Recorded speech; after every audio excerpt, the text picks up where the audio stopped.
संसार में बहुत किस्म के इंसान पाए जाते हैं।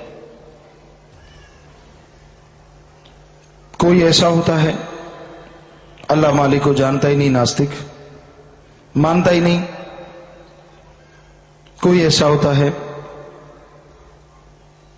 मानता है लेकिन पहले चमत्कार चाहता है। कोई ऐसा होता है भक्ति मार्ग में आ जाता है पर दिल नहीं लगाता, पछताता ही रहता है। कोई ऐसा होता है कि सुखद परिस्थितियां हों तो खुश है और दुखद आ जाएं तो दुखी है, मालिक से मुंह मोड़ लेता है। पर असली मालिक का मुरीद वो होता है जैसा रखे यहां रखे, उसकी रजा में रहता है, उसके हुक्म से रहता है और उसके रहमो करम से रहता है, वही असली मुरीद है। वही मालिक के कण-कण में, जर्रे जर्रे में दर्शन कर सकता है। हर रूप में उसके रूप अनेक अनंता, हर रूप में प्रत्यक्ष वो अपने मालिक सदगुरु को देखता है। पर यहां बड़े शातिर मुरीद भी होते हैं, दिखने में कुछ और होते हैं, करने में कुछ और होते हैं। छोटी छोटी बातों के लिए अपनी भक्ति को खत्म करते रहते हैं। कैसे भी कहा जाए, किस लिहाज से कहें, बड़ी अजीबोगरीब बातें होती हैं। किसी को रोका जाए, जैसे होता है कि आप भक्ति कीजिए जी, मोबाइल ऑफ कर दीजिए, मोबाइल मत रखिए, राम नाम जपना है, तो वो धक्के से रखते हैं कि रखूंगा। बताइए, एक नन्ही सी बात के लिए जिसने सारी दुनिया को छोड़ा हो, सारी दुनिया का परित्याग किया हो, क्या वो इतनी सी बात की कुर्बानी नहीं कर पाता? दुनिया तो देखने में कहती है आपने बड़ी कुर्बानी की। छोटी छोटी बातें होती हैं तो इसकी डिटेल में ना जाएं तो बेहतर है, पर ऐसी होती हैं छुपा लेना। पीर फकीर दिखे, सब कुछ छुपा लिया, बढ़ चढ़ के ऐसी चीजें लगाना, दिखाना। कई दिखाते हैं कि लगा ली हमने तो करो क्या करोगे। अरे हमने भाई क्या करना है, भक्ति आपने करनी है। ऐसी चीजों में उलझे रहोगे तो खप खप मरोगे। भक्ति कर लोगे तो पीढ़ियों का, कुलों का उद्धार कर लोगे। बात हाथ के हाथ में है। लड्डू है, चाहे तोड़ लो, चाहे खा लो, चाहे फेंक दो, है तो आपके हाथ में। तो संत तो वचन करते हैं और बंदे वो ही हैं जगत में काम के, सतगुरु जो हैं दीवाने तेरे नाम के। दीवानगी कैसी होती है? ये दीवानगी थोड़ी होती है 4 दिन ऐसी खुशियां दिखाना, बोल बला के दिखावा करना कि मेरे जैसा कोई भक्त नहीं, ये हूं वो हूं, फू फा फी फी पता नहीं क्या क्या, और 4 दिन बाद ऐसे हो जाते जैसे गधा रेंगता रेंगता आवाज बैठ जाती है। आपने देखा हो कभी? पहले बड़े जोर से रेंगता है, उसकी आवाज बड़ी कर्कश होती है, बहुत ऊंची आवाज, धीरे धीरे ढेंचू ढेंचू ढेंचू, बस खत्म। तो कईयों का ये मुरीद है। गधा मार का बुरा ना मानना, हम आपको गधा नहीं कह रहे, आवाज की बात है कि कई बार ऐसा बड़ा जोश होता है, ये फला धीकड़, हमने कोई नहीं बेटा। कहते नाइया बाल कितने बड़े हैं? कहते थोड़ी देर रुक जा, जजमान सामने आ जाएंगे। फिर जब काटेगा तो तड़ाक सामने पड़े होंगे। तो ऐसा भी देखा है। और जब बाल सामने आ जाते पता चलता है इसमें तो बड़ा ही डंडरफ लगा हुआ है। सो कहने का मतलब कि इंसान बड़े नमूने हैं इस संसार में। पल में रत्ती, पल में मासा, कभी तो शेर मार का है, कभी कुत्ते से डर के पेशाब निकल रहा है, यानी कभी तो इतनी बहादुरी कि मैं भक्त हूं मालिक का, चाहे दुख आए सुख आए जी बिल्कुल तैयार हूं। और जरा सी पूंछ बिगड़ जाए मन की, दुख सुख तो अभी दूर की बातें हैं, तभी रंभा उठता है। गाय भैंस रंभाती है ना घरों में बड़ी बड़ी आवाज निकाल के, तो उसी तरह हाल होता है। वो रस्सा तोड़ाने लगती हैं जब खाना ना मिले। तो ऐसे जब मन की खुराक ना मिले तो ऐसा रस्सा तोड़ाने वाले भी मुरीद होते हैं।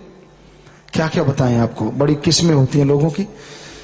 तो सतगुरु बेपरवाह जी ने यही फरमाया है कि दीवाने तेरे नाम के, हे मेरे मालिक, बंदे वो ही हैं जगत में काम के जो दीवाने हैं तेरे नाम के। बस नाम जपें सुबह शाम, और चीज से क्या काम। पर यहां तो सुबह शाम नाम नहीं जपना, और चीज से ही है काम। ऐसे भी हुए बैठे हैं कई सज्जन, इधर देख लिया उधर देख लिया, कौन कैसा कैसा वैसा, जिसको देखा बुरा हाल, कैसा भी देखते रहिए।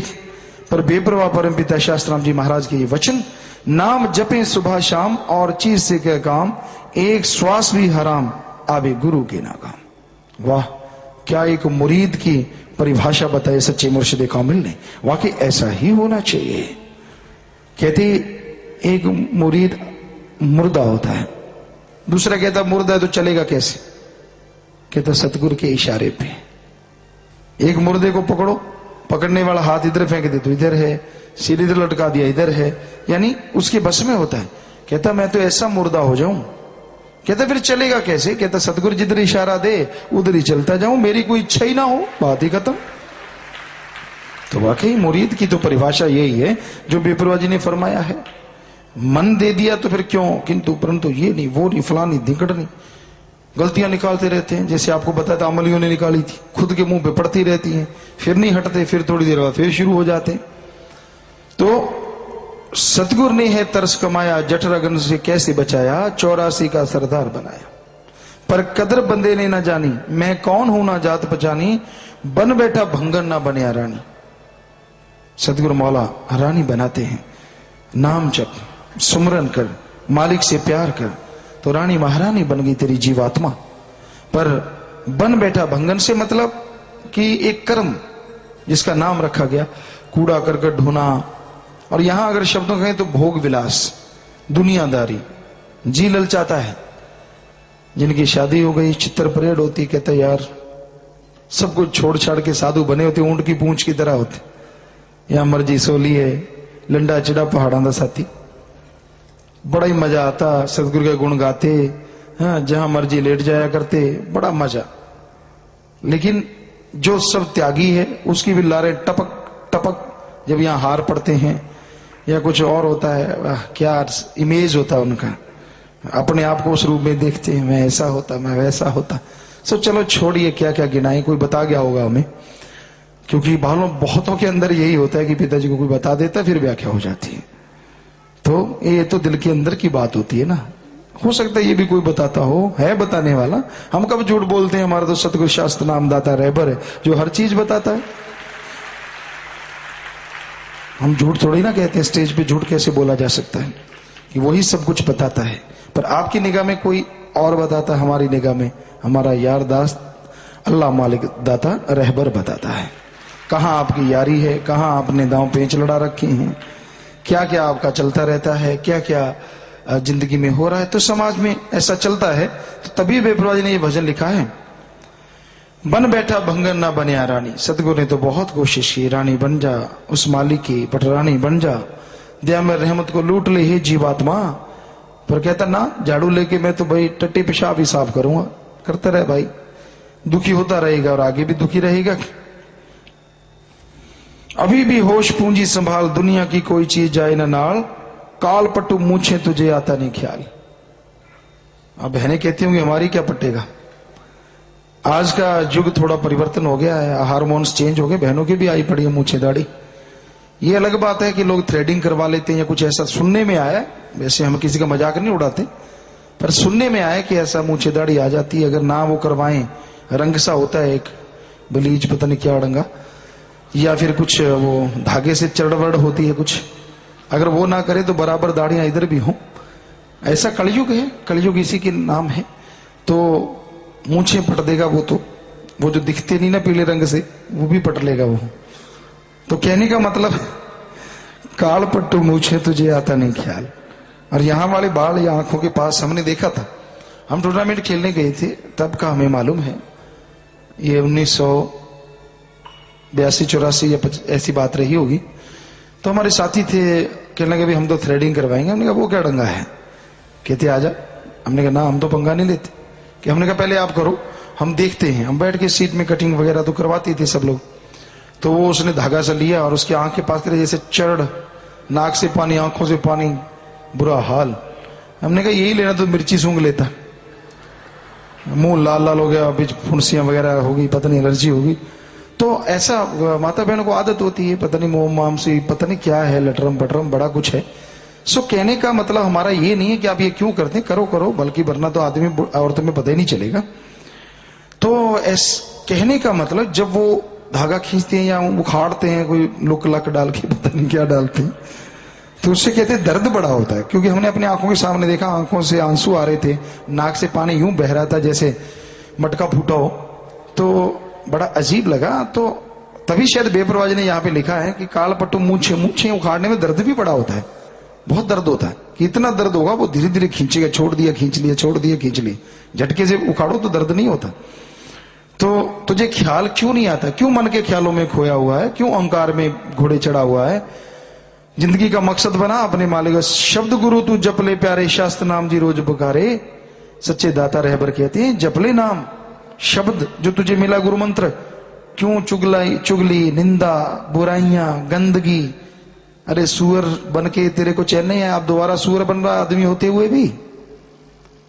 लेकिन नहीं मानते ना मानने वाले। चलो उन डीठों को छोड़ दें, फिर भी हमारा समझाना तो डीठों का भी फर्ज है। चाहे डीठ हो हमें तो समझाना ही पड़ेगा। मान जाएंगे नहीं, उसको मनाना आता अपने आप मना लेगा। सो कहने का मतलब बेपरवाह जी कहते हैं शब्द का जाप करो, गुरु मंत्र का जाप करो। अगर आपने उसकी दया में रहमत को पाना है, अगर खुशियां हासिल करनी है तो उसके रजा में रहना चाहिए। आप यकीन नहीं मानेंगे, ये कलयुग है। बुल्ले ने रुस्से गुरु को मनाया था, या गुरु को पता नहीं कितने बुल्लों को मनाना पड़ता है जो डुप्लीकेट बुल्ले होते हैं।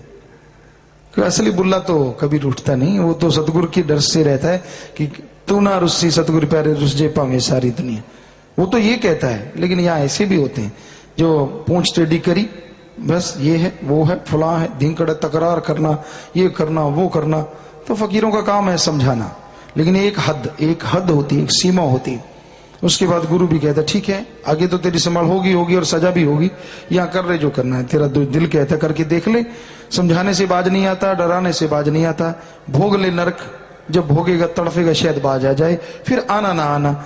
जब वो कहते ना भजला नस्ल है पंजाली हिटावना ही पू, जब पंजाली पड़ गई तो फिर तो हल जोत लिया भाई, निकलेगा कैसे?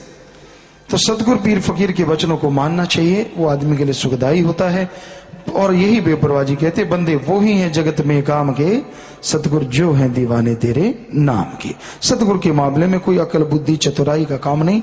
वचन कर दिया, वो मालिक का वचन है, अमल कर लो तो बेड़ा पार, ना मानो तो फिर करते रहो तकरार, पड़ेगी जमों की मार और सब कुछ हो जाएगा ठंडा ठार। पूछेगा नहीं कोई बात, कोई नहीं पूछेगा, बड़ा दुख होता है फिर। तो मानो तो कमी नहीं रहती अंदर बाहर।